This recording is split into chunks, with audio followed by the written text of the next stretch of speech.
오늘 말씀은 사무엘상 7장 3절에서 6절입니다. 사무엘상 7장 3절에서 6절까지입니다. 제가 가지고 있는 구약성경은 416쪽입니다.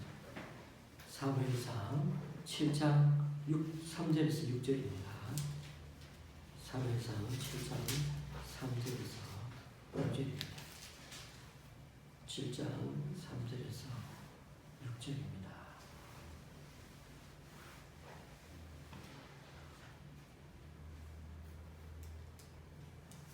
교독하시겠습니다. 제가 먼저 있습니다. 사무엘이 이스라엘 온 족속에게 말하여 이르되 만일 너희가 전심으로 여호와께 돌아오려거든 이방신들과 아스타롯을 너희 중에서 제거하고 너희 마음을 여호와께로 향하여 그만을 섬기라. 그리하면 너희를 블레셋 사람의 손에서 건져내시리라. 이에 이스라엘 자손이 바알들과 아스타롯을 제거하고 여호와만 섬기니라. 사무엘이 이르되 온 이스라엘은 미스바로 모이라. 내가 너희를 위하여 여호와께 기도하리라 하매 그들이 미스바에 모여 이를 여호와께 묻고 그날 종일 금식하고 거기에서 이르되 우리가 여호와께 범죄하였나이다 하니라. 사무엘이 미스바에서 이스라엘 자손을 다스리니라. 아멘.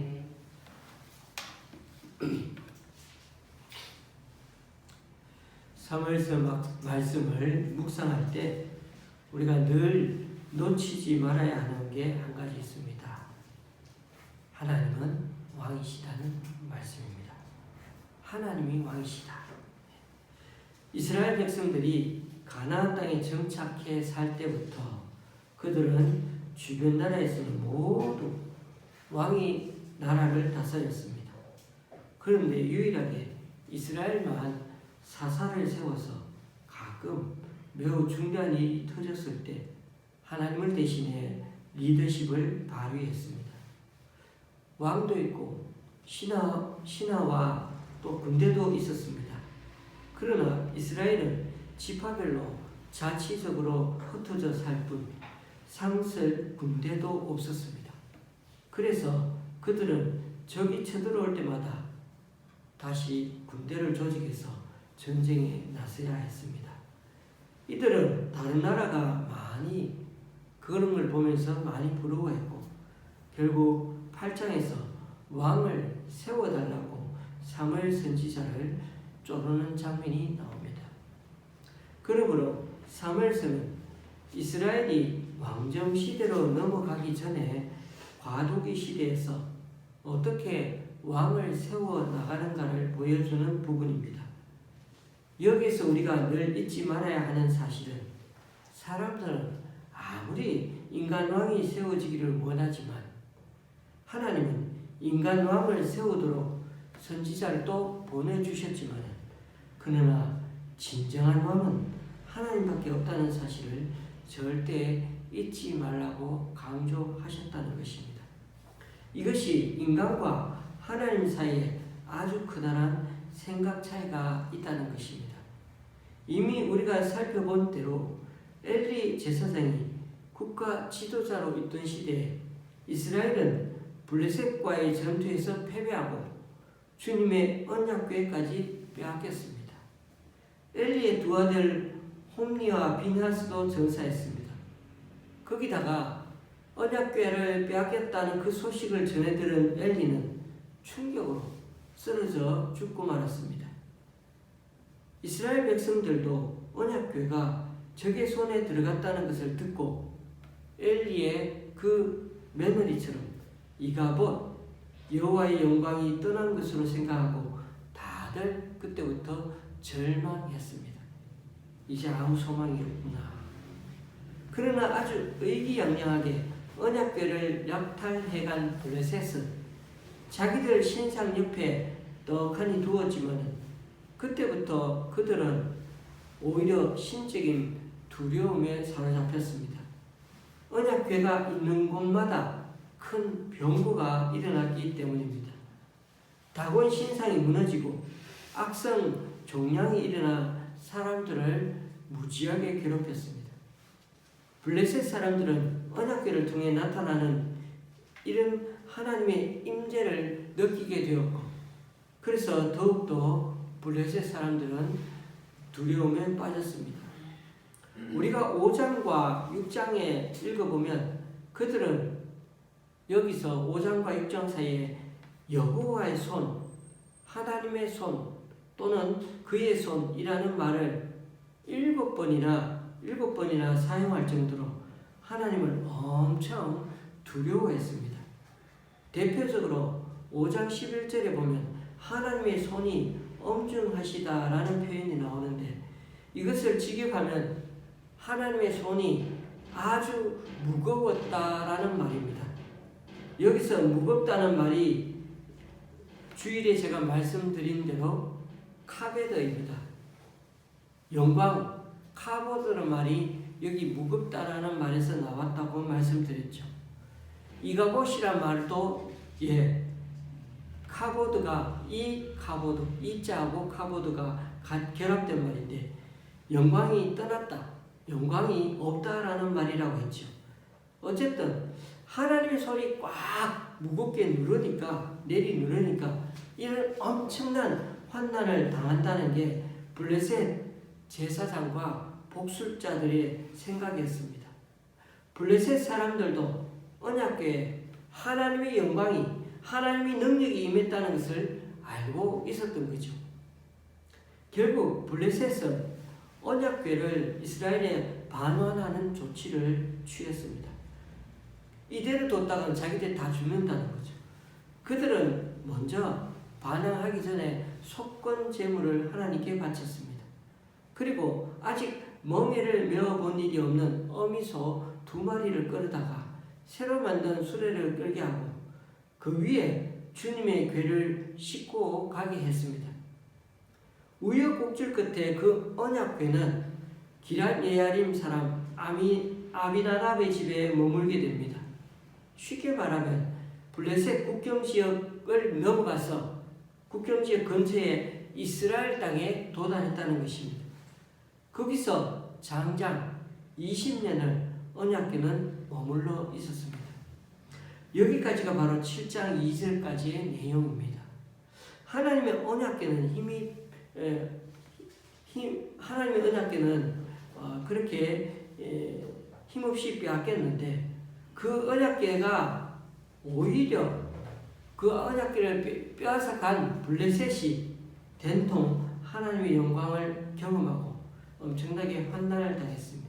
이스라엘은 하나님의 힘이라고 생각했던 언약궤를 빼앗겨가 절망했지만, 오히려 그 언약궤를 가지고 간 블레셋은 된통 하나님의 영광을 거꾸로 경험하고 어려움을 당했다는 것입니다.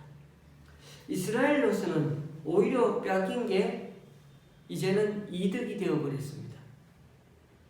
여러분, 성경을 읽을 때 때로는 숫자를 잘 볼 필요는 있습니다. 우리가 보니까 4장 마지막 부분에 언약궤를 블레셋에게 빼앗겼다고 했는데, 5장에 딱 들어오자마자 블레셋 땅에 있는 기간이 나옵니다. 그리고 6장부터 이스라엘에게 돌려줬다고 하는데요. 그래서 5장에서 6장에 돌려줄 때 그 6장 1절에 보면 여호와의 궤가 블레셋 사람들이 그 지역에 있은 지 7달이나 되었다고 합니다. 그러니까 5장과 6장 사이에 넘어갈 때 7달이 흘러갔다는 것입니다. 우리는 눈에 보기에는 금방금방 넘어간 것 같은데 그렇지 않다는 거죠. 그리고 이스라엘 땅으로 언약궤가 왔는데, 언약궤가 전쟁터에 나가기 전에는 7달 전에는 어디에 있었습니까? 실로 성막에 있었죠. 그런데 그것으로 다시 당장 실로 성막으로 돌아가지 않고 아미나답의 집에 두었는데, 거기에서 20년이나 있었다는 것입니다. 그러니까 6장에서 7장에 시작하는 마당에 보니까 세월이 또 얼마나 지났습니까? 거침없이 흘러가서 20년이라.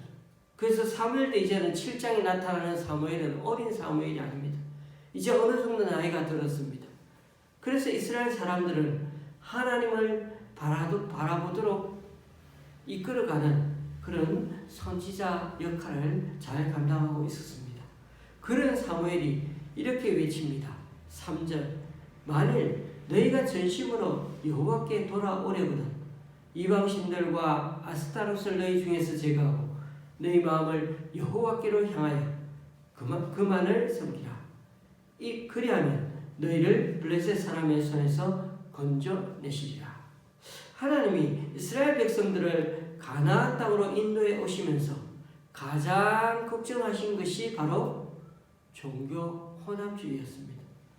하나님도 믿고 이방신도 믿고 하나님을 버리지는 않고 다른 신들도 믿었다는 것입니다. 이 종교 혼합주의가 우리 속에도 있는데 왜 뿌리 뽑기가 힘든지 아십니까? 그 종교 혼합주의가 문화와 너무나 밀접하게 연결되어 있기 때문입니다. 가난한 사람들과 친해지려면 들어온 사람들이 누굽니까? 가난한 사람들이 아니고 들어온 사람들이 이제 가나안 땅에 들어온 사람은 이스라엘 백성들이고 원주민들은 가난한 사람들이죠.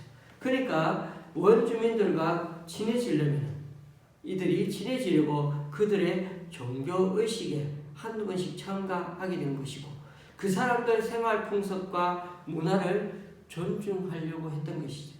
나중에는 그들처럼 농사의 신 바알과 그리고 풍요의 신 다산의 신인 아스타롯을 막 숭배하기 시작했던 것입니다. 사람들은 삶이 불안정해지고 걱정, 의심이 생기면 뭔가 의지할 대상을 자꾸만 찾습니다. 이스라엘 백성들도 지금까지는 계속해서 목축업만 했는데 이제는 정착하면서 농사를 지어야 되는데 농사를 지을 줄을 모르니 그것을 이제 배워가야 되고 그 방법 중에 하나가 보니까 주변에서 보니까 열심히 풍요의 신, 다산의 신 그 신들을 열심히 빌어야 그 신들이 비도 내려주고 여러 가지 것을 이렇게 환경을 바꿔줘야 그래야 농사가 잘 된다. 이렇게 생각이 되었다는 것입니다. 그래서 이러한 삶이 불안정해질 때 뭔가 의지할 대상을 자꾸만 찾게 되고 그래서 고대인들은 자기들의 행복과 불행이 바로 신들의 마음에 달려있다고 느꼈던 것입니다. 그래서 신들의 비유를 자꾸 맞춰주고 호감을 사는 일이 그 당시에 아주 중요했습니다. 그래서 그 지방에 그 지역의 신들마다 가면은 그 지역 신을 잘 섬겨야 되는 것입니다. 우리나라도 보니까 막 그 지역마다 신설이 다 따라 있고 옛날에 보니까 그런 것들이 있는 것처럼 자 그런데 이렇게 그 당시에는 신들을 마치 행운의 부적처럼 또 행운을 가져다주는 물건처럼 몸에다가 신을 간직하고 다녔습니다. 뭔가를 호신용처럼 또는 뭔가 나에게 행운을 가져다주는 것처럼 그렇게 인형같이 그 자그마한 것들을 다 들고 다니는 거 그것이 바로 우상이라고 우리는 우상 숭배라고 하니까 그냥 이렇게 추상적인 말하지만 그 당시의 사람들은 다 우상 그러면 손에 잡히는 이미지 물건들을 얘기하는 것이 어쨌든 간에 이들은 이렇게 결국은 우상들을 섬기는 것이 당연한 것처럼 여겼고 물론 그렇다고 자기들의 신 하나님도 버리지를 않았습니다. 그래서 지도자 여호수아는 자신이 죽기 전 유언으로서 너희들이 이제는 여기 가나안 땅에 살게 될 텐데 하면서 했던 말이 뭡니까? 너희가 섬길 자를 오늘 택하라. 오직 나와 내 집은 여호와만을 섬기겠다 라고 했죠. 둘 중 하나를 선택해야 한다고 이스라엘에게 결단을 요구했습니다. 그렇습니다. 하나님은 질투하는 하나님이어서 하나님도 믿고 가나안 신들도 믿어도 되는 것을 결코 용납하지 않으십니다. 우리가 하나님을 잘 믿으려면 하나님을 믿는 것은 기본이고 하나님 외에 또 다른 것을 의지하고 믿는 것들을 어떻게 버려야 한다는 것입니다. 가지고 있으면 되는 게 아니라 버려야 되는 거예요. 그래서 하나님만 믿는 게 바로 하나님이 말씀하는 신앙입니다. 그래서 신앙은 이것도 저것도 양쪽 다 되는 것이 아니라 이것이냐 저것이냐 둘 중에 하나의 문제인 것입니다. 그래서 신앙은 결단입니다. 예수님도 하나님과 재물을 겸하여 섬길 수 없다고 하셨습니다. 하나님은 당신을 오롯이 섬기는 이들을 지켜주신다고 하셨습니다. 여러분, 아이들과 이렇게 놀다 보면은 어떻습니까? 아이들은 자기가 신뢰하는 사람과 함께 지낼 때면 어떻게 되죠? 예고도 없이 그 아이가 막 자기 몸을 던져요. 깔깔깔 하면서 몸을 막 뒤로 던지고 막 던져요. 그러면 어떻게 합니까? 어른들은 다칠까봐 막 잡아주죠. 왜 그 아이들은 그렇게 몸을 막 그냥 어디서 막 넘어지고 자빠집니까? 예. 어른들이 다 잡아줄 거라는 믿음을 가지고 있거든. 그 막무가내의 행동에 우리 어른들은, 부모님들은 참 당황스러울 때가 있지만 그래도 그 아이가 나를 그만큼 믿어주는 그것이 얼마나 고마운지 모릅니다. 뿌듯하지 않습니까? 아, 이 아이가 나를 사랑해서 나를 믿어주어서 이렇게 나에게 그렇게 몸을 다 맡기는구나.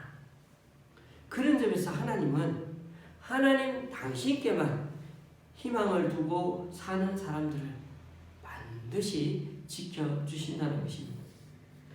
선지자 사무엘은 이스라엘 자손들을 그래서 미스바로 다시금 불러 모았습니다. 그런 상황, 그런 과거에 여러 가지 어려웠던 문제들이 20년 전에 있었는데 이제 다시금 사무엘이 어젓한 그런 선지자가 되고 이스라엘을 이끌어가는 사사로서 살아갈 때 그때 미스바로 다들 모았습니다. 그동안 하나님께 지은 모든 죄를 고하고 용서를 빌자고 이 자리에 모은 것입니다. 미스바라는 지명이 언제부터 쓰였는가 찾아보니까 야곱과 외삼촌이자 장인인 라반 사이에 맺은 평화협정에서 유래되었습니다. 아주 그러니까 오래전이었죠. 외삼촌 라반 밑에 있다가는 계속 손해만 보겠다 그렇게 생각하고 야곱이 어떻게 했습니까? 라반 몰래 밧단 아람을 떠나버렸죠. 그래서 라반은 괘씸해가지고 급히 따라왔고 그들은 다시 마주쳐가지고 막 서로 어떻게 했습니까? 서운했던 감정들 다 얘기하면서 가감씩 거기서 풀었습니다. 그리고 언약식을 가졌습니다.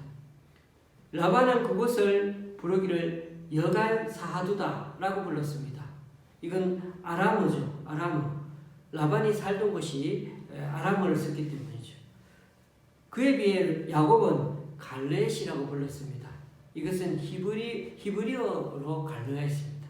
그래 두 사람이 다른 용어로 붙였지만은 뜻은 증거의 무더기라는 돌무더기라는 뜻이죠. 그런데 사람들은 그 돌무더기를 다른 이름으로 또 불렀는데 그것이 바로 미스바라고 불렀습니다. 이 미스바에는 망루라는 뜻이 담겨있죠. 망루. 망루라는 뜻이 그냥 우리가 생각해도 높은 곳에 있으니까 위에서 이렇게 내다보니까 망루 맞습니다. 그런데 그 망루라는 것에는 지켜보다라는 뜻에서 나온 말이 망루입니다. 망대 망루가 지켜보다. 결국은 야곱과 라반이 서로 떨어져 있는 동안에도 주님께서 그 둘 사이를 지켜보시기를 원한다는 뜻입니다. 그 뜻이 거기에 포함되어 있다는 것입니다. 그런 점에서 이 미스바는 하나님의 판단을 구하는 장소라는 의미가 있습니다. 하나님께 참여하려고 모인 이 자리에서 그들은 언약의 하나님과 약속의 언약을 갱신하려고 한다는 것입니다. 백성들은 그곳에서 물을 기르다가 그것을 제물로 삼아 주님 앞에 어떻게 마음까지 다 쏟아부어가면서 종일 금식하며 용서를 빌었습니다. 그래서 우리는 미스바 부흥성회라고 얘기하고, 그래서 이스라엘 백성들이 엄청나게 변화되어가지고 어떻게 하나님만 섬기기로 그렇게 결정하지 않았습니까? 어쨌든 그래서 이들은 정말 하나님을 바라보는 마음으로 점점 바뀌기 시작했습니다. 그런데 7절을 보니까 어떻게 됐습니까? 그때 이스라엘 사람들이 미스바에 다 모여있다는 소식을 듣고 블레셋 사람들이 엉뚱하게 이때다 싶어서 대군을 이끌고 그쪽으로 쳐들어 올라왔습니다. 왜 이 사람들이 미스바로 쳐들어왔는지 학자들도 약간은 의견이 분분합니다. 한 곳에 모였으니까 쳐들어와가지고 다 죽이려고 그런다. 고지대에 있으니까 밑에서 위로 공격하려고 그렇게 한 곳에 몰아놓고 공격하려고 했다. 뭐 이런 얘기들이 있습니다만은 저는 그것보다도, 아니 그럼 평상시에도 쳐들어야 될 텐데 그것보다도 하나님이 이들이 쳐들어오도록 하신 거라고 저는 그렇게 생각해 보고 싶습니다. 왜냐하면 하나님은 우리의 여러 환경 가운데서 역사하셔서 어떻게든 간에 하나님은 하나님의 영광을 취하려고 하시는 분이기 때문입니다. 어쨌든 이스라엘 사람들은 외전과는 다르게 영적 지도자 사무엘의 도움으로 하나님 앞에 다들 참여하려고 나왔습니다. 이런 좋은 분위기에 이스라엘 사람들은 아주 하나님에 대한 큰 신뢰를 가지고 왔는데도 불구하고 갑자기 적군들이 쳐들어왔으니, 블레셋을 쳐들어왔으니 얼마나 큰 위기에 직면했습니까? 만약에 여기 쳐들어와가지고 과거에 블레셋 사람들과 싸워가지고 한 번도 이겨본 적이 없는데 여기서 이렇게 해가 싸워가지고 갑자기 당해서 갑자기 죽으면 그들은 하나님 믿으려고 하다가 큰 된통 당했으니 얼마나 마음에 상처가 받게 되겠습니까? 차라리 이럴 때는 더 전쟁 준비를 잘할 거예요. 이런 생각을 하지 않겠습니까? 가장 악랄한 적중의 적인 블레셋이 또 쳐들어온다니까 공포에 질린 사람들은 사무엘에게 중보 기도를 요청합니다. 하나님이 자기들을 건져내 주시기까지 쉬지 말고 기도해 달라는 것이. 왜요? 블레셋과 싸워서 이겨본 적이 없으니까요. 블레셋은 우리가 역사 속에 보면은 세계사의 역사 속에 보면 블레셋은 히타이트족이라고 해서 철기 문명을 가지고 있는 존재들입니다. 다른 데는 청동기 칼을 가지고 있는데 이 사람들은 철기 쇠덩어리를 가지고 있습니다. 그 칼싸움 잘못하면은 이 칼이 우리 이쪽에 청동기 가지고 있는 칼은 다 부러지는데 이 사람들은 쇠칼을 가지고 있기 때문에 전쟁하면 이길 가능성이 많이 높습니다. 그래서 거기다가 이 블레셋 사람들 대체로 덩치들이 크고, 그죠? 그런 서구적인 덩치를 가지고 있는 사람들이었습니다. 그런데 이런 사람들이 쳐들어온다니까 얼마나 마음에 부담이 있는지 그렇게 사무엘에게 꼭 기도해달라고 얘기합니다. 그러니까 사무엘은 어땠습니까? 어린 양 한 마리를 급히 잡아가지고 번제를 하나님께 바치면서 하나님께 간절히 부르짖었습니다. 이런 경우가 어떻게 보면 전쟁을 하면은 뭐 아니면 도죠. 가만히 있다가 다 죽거나 아니면 하나님을 정말 살려주시면 사는 거예요. 그럼 뭐 아니면 도인 거예요. 그래서 제가 하나님께서 이런 환경 가운데 여건 가운데 불러주셨다고 그렇게 생각하게 되는 것입니다. 이었고 전투가 벌어졌습니다. 10절 말씀을 제가 읽어드립니다. 사무엘이 번제를 드릴 때 블레셋 사람이 이스라엘과 싸우려고 가까이 오매 그날에 여호와께서 블레셋 사람에게 큰 우레를 발하여 그들을 어지럽게 하시니 그들이 이스라엘 앞에 패한지라. 여기에 전쟁이 어떻게 전개되었는지 소상히 설명하지 않습니다. 간단합니다. 이스라엘 백성들은 갑자기 모여가지고 참회의 시간을 가지고 있는데 전쟁이 났으니 무슨 준비가 제대로 되었겠습니까? 이들이 무슨 전쟁 생각하고 칼을 들고 왔겠습니까? 뭐가 있겠습니까? 자, 그런데 이 전쟁은 누가 봐도 백전백패 하나만한 전쟁입니다. 근데 보십시오. 변수가 있었습니다. 이스라엘이 직접 싸운 게 아니라 하나님이 전쟁에 직접 개입하셨다는 것입니다. 그래서 블레셋 진영에 큰 두려움이 깔립니다. 갑자기 하늘에서 막 큰 우레가 막 떨어지는데 그게 블레셋에게만 막 떨어지는 겁니다. 얼마나 놀랐겠습니까? 20년 전에 블레셋에 나타난 그 하나님의 손이 이들에게 다시 나타난다고 생각해 보십시오. 끔찍하죠. 자기들은 막 공격하니까. 그러자 이스라엘은 두려움에 그 자리를 떨치고 일어나가지고 곧바로 블레셋을 막 무찔렀어요. 왜요? 블레셋은 지금 막 우레를 맞아가 정신도 없이 막 죽어가니까. 여기서 중요한 포인트 하나가 있습니다. 이스라엘이 모처럼 전쟁에서 대승을 했습니다. 대승. 잘못하면 하나님께 향한 신뢰 위기가 땅에 떨어질 수 있는 그냥 기도만 하다가 다 그냥 순식간에 다 전멸할 수 있는 그런 그 위기였는데, 그런데 그런 가운데서 기도하고 있는데 더 하나님께서 다 해주시니까 하나님을 더 신뢰할 수밖에 없지 않겠습니까? 야, 하나님을 믿으니까 하나님께서 승리하게 해주셨다.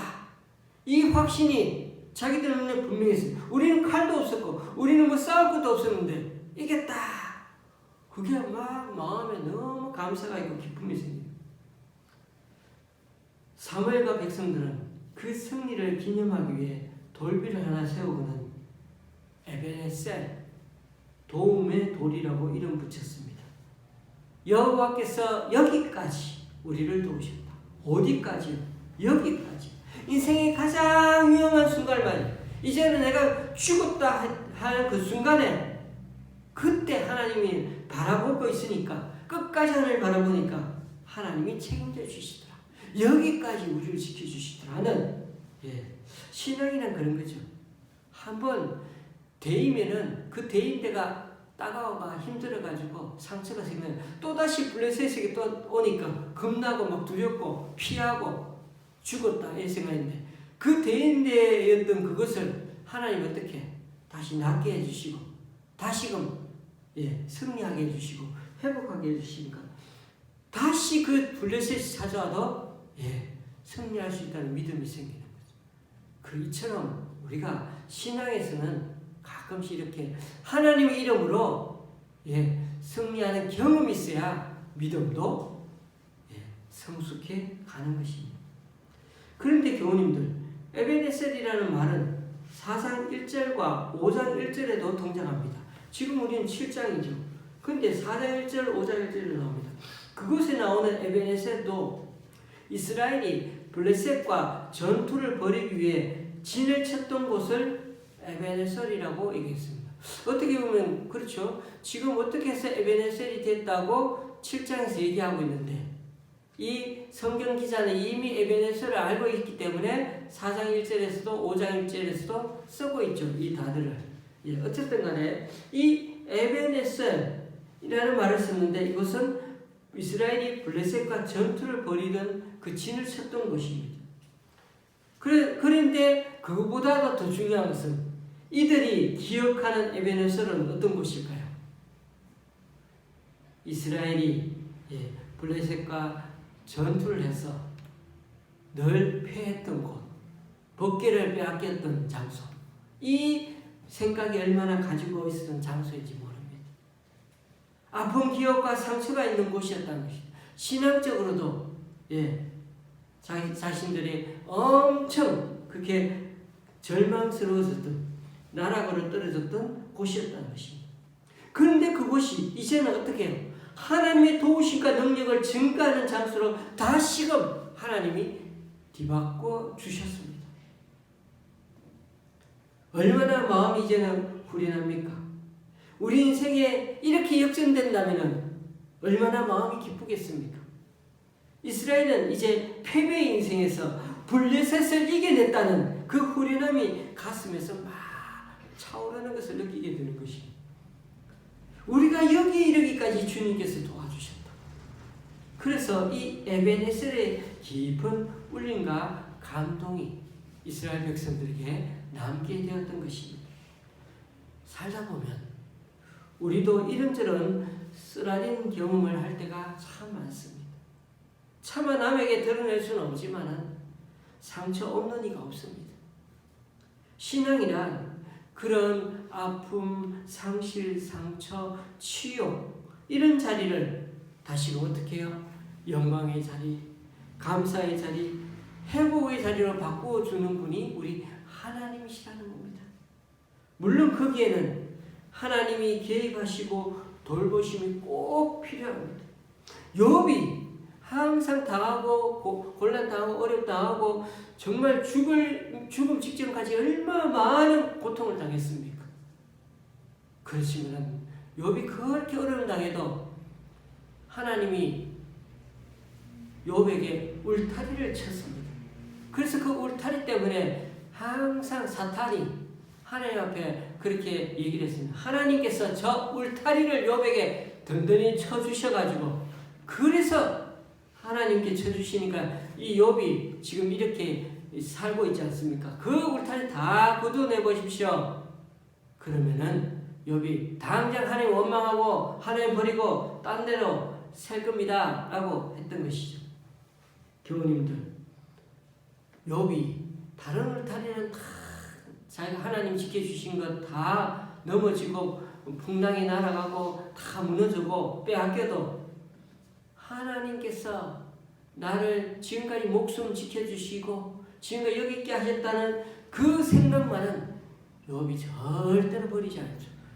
주신 자도 하나님이시오, 빼앗아 가시는 자도 하나님이시라는 그 고백을 늘 가지고 있었기 때문에 욥은 그걸로 인해서 하나님이 사탄에게 했죠. 저 친구 목숨은 말고 다른 건 다 빼앗아도 되는데 목숨은 빼앗을 수가 없다고 했는데 그 하나님이 지켜주신다는 걸 알았기 때문에 그 하나님의 울타리를 꼭꼭 믿었기 때문에 결국은 하나님이 끝까지 욥을 붙들어 주시고 나중에는 이전보다도 더 칠변화되게 축복해 주시지 않았습니까?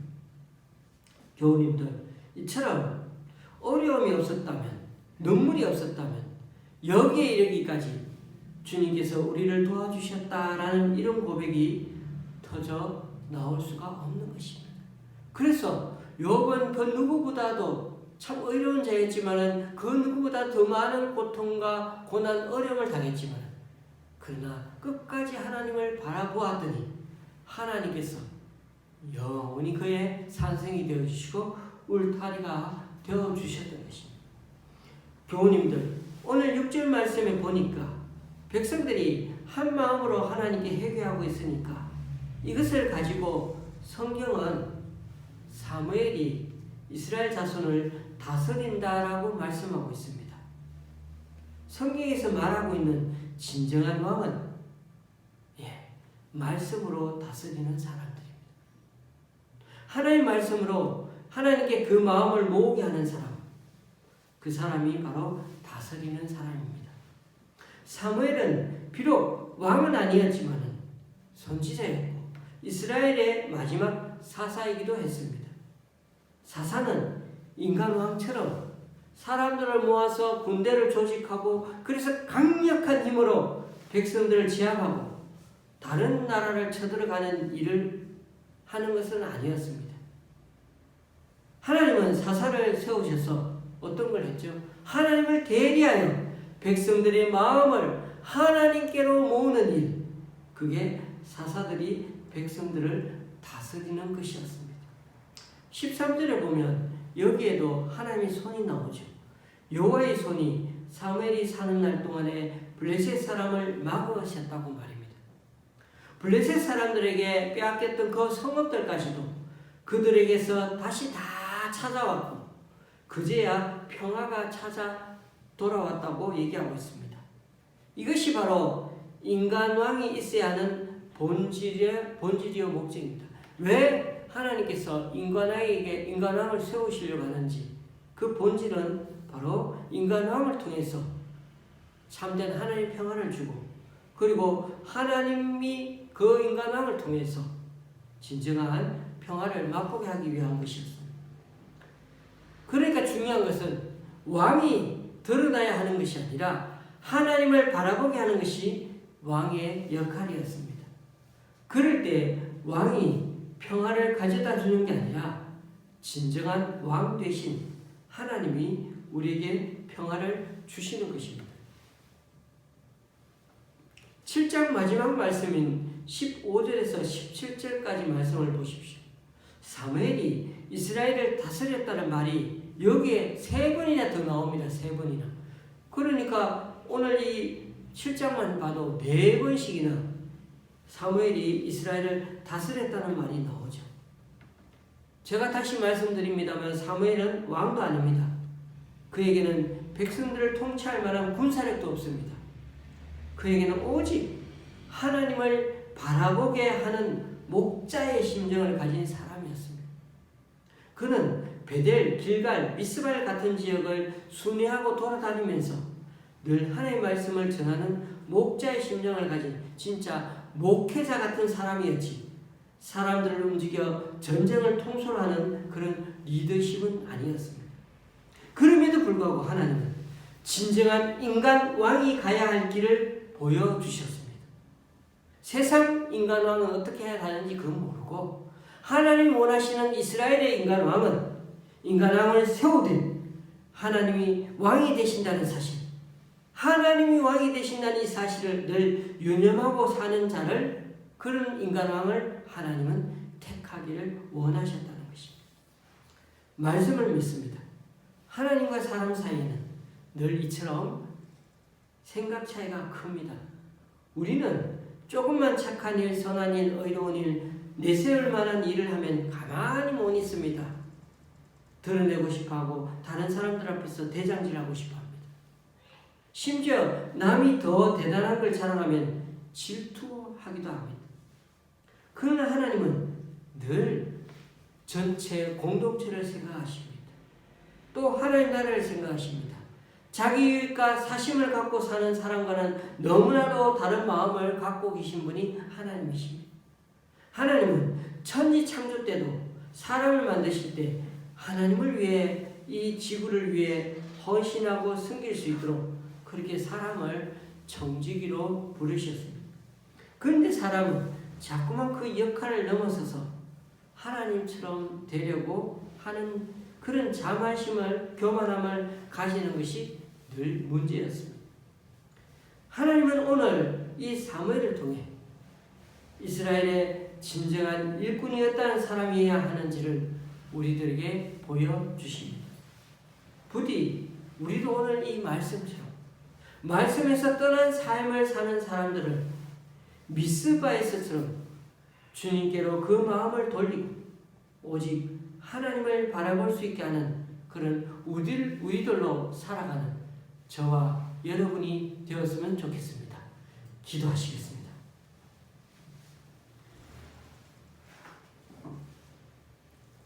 주님, 사사시대의 백성들은 하나님을 사랑하면서도 여전히 바알과 아스타로스를 섬기며 혼합 종교주의에 빠져 있었습니다. 그러다 보니 사사기에 반복된 것처럼 주변 적들이 쳐들어와서 많은 도시도 빼앗기고 제사장들도 죽고 심지어 언약궤까지 빼앗겼습니다. 그러기를 20년 뒤 하나님 보내신 선지자가 나타나 하나님께 물을 길어와서 한꺼번에 쏟아내듯이 자신의 마음 전부를 쏟아 전심으로 하나님께 회개하는 미스바 모임을 통하여 결국은 그들이 조금씩 변화되기 시작했습니다. 탈진될 정도로 주님께 매달리며 기도하면서 하나님께 필사적으로 매달렸더니 자신들의 신앙도 점점 정리하게 되었고 말씀 중심의 신앙으로 돌아가는 심령 부흥회가 되었습니다. 주님, 무엇보다 감사한 것은 20년 전 그곳에서 대패했던 그 블레셋을 무기 하나 들지 않고 이기게 해주신 그 하나님을 다시게 만나게 되므로 다시금 이제는 승리하는 인생, 다시금 주님 앞에 늘 감사하는 인생을 맛보게 해주신 게 얼마나 기쁘고 감사할 일인지 우리에게도 늘 이렇게 살아오다 보니 자꾸만 신앙이 메마르고 때로는 언제 이겨봤나 하는 그런 늘 패전에 사는 사람처럼 늘 힘없이 살아갈 때가 많습니다. 주님에 대한 갈망도 점점 잊어지고 있습니다. 다시 한번 오늘 이 미스바의 신앙 부흥의 모습을 통하여서 주님께서 부어주신 귀한 은혜 다시금 붙들고 주님께로 우리들 신앙의 현면서 본질을 회복하게 하여 주시고 그래서 여기까지 우리를 도와주셨다. 에베네스 신앙 회복의 자리가 다시금 우리에게 있을 수 있도록 나의 주 나의 하나님을 다시금 만날 수 있도록 그래서 오직 주님 제일 주의를 살아가는 우리들 신앙으로 회복되어 갈 수 있도록 주님들 인도하여 주시옵소서. 오늘도 우리의 삶이 늘 이 세상에서 여러 가지의 많은 것들이 있다 할지라도 하나님만 선택함으로 삶으로 우리의 삶이 더 주님께 감사하고 진심으로 섬기며 살아가는 주님의 복된 자녀들이 다 될 수 있도록 인도하여 주시옵소서. 예수님의 이름으로 기도드리며 이제 우리 모두 주님께서 가르치신 기도를 한 목소리로 함께 기도하오니 하늘에 계신 우리 아버지여 이름이 거룩히 여김을 받으시오며 나라의 마옵시며 뜻이 하늘에서 이룬 것 같이 땅에서도 이루어지이다. 오늘날 우리에게 일용할 양식을 주옵시고 우리가 우리에게 죄 지은 자를 사하여 준 것 같이 우리 죄를 사하여 주옵시고 우리를 시험에 들게 하지 마옵시고 다만 악에서 구하옵소서. 대개 나라와 권세와 영광이 아버지께 영원히 있사옵나이다. 아멘.